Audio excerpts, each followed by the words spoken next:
Alright, let's talk about one of the most iconic PS2 games ever made, Grand Theft Auto Vice City. If you played this game back in the early 2000s, you probably remember exactly what it felt like for the first time you loaded up into Vice City. The neon lights, the palm trees, the 80s music's blasting from the radio while you're speeding down Ocean Drive. This game didn't just build on GTA 3, it basically perfected the formula. But over 20 years later, does Vice City still hold up? Let's talk about it.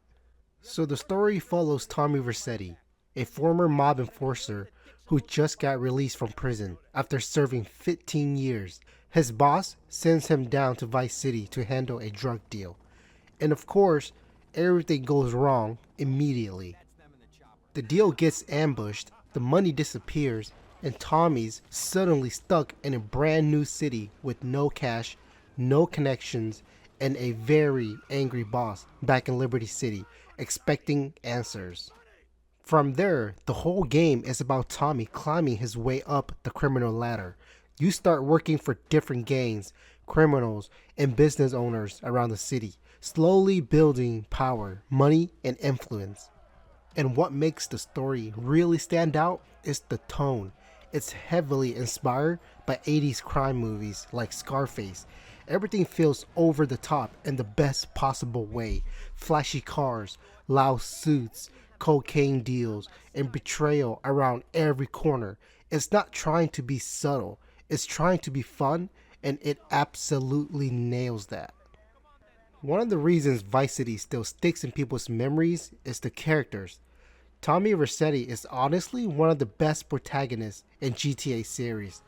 Unlike Claude from GTA 3, Tommy actually talks. He has personality and you really feel like you're watching his rise to power.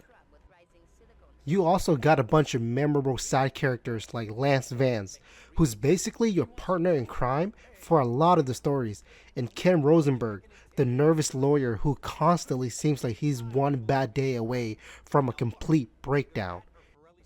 Every character feels exaggerated and larger than life, which fits the 80s vibe perfectly. Even the radio hosts and random pedestrians add personality to the world. It makes Vice City feels like a living, breathing place instead of just a map full of missions. Gameplay wise, Vice City builds directly on what GTA 3 started, open world chaos. You can steal cars, explore the city, start police chases, do missions, buy properties, run businesses, and basically cause as much trouble as you want.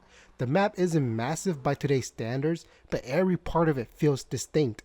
Beaches, downtown streets, luxury islands, and rougher neighborhoods. One big improvement over GTA 3 is the variety of activities. Once you start buying properties like the nightclub or the film studio, you actually start running parts of the city. That adds this cool sense of progression where you're not just doing missions anymore, you're building an empire. Now, I'll be honest, some of the mechanics haven't aged perfectly. The shooting can feel a little clunky, and some missions are famously frustrating. Like, if you've played Vice City before, you probably already know exactly which helicopter missions I'm talking about. But even with those flaws, the core gameplay is still incredibly fun because of how much freedom the game gives you. At the end of the day, Grand Theft Auto Vice City is more than just a great PS2 game. It's one of the most defining games of its era. The story is memorable, the characters are iconic, and the 80s atmosphere is so strong that it still feels unique even today.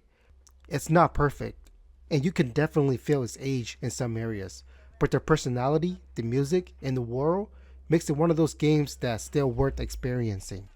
If you never played Vice City before, it's absolutely a classic, and if you grew up with it, you already know why this game is legendary. So if you love Vice City, I'd really love to hear from you. Drop your favorite missions or moment in the comments. And if you want more PS2 classics, hidden gems, and honest reviews, hit that subscribe button, and I'll see you on the next one.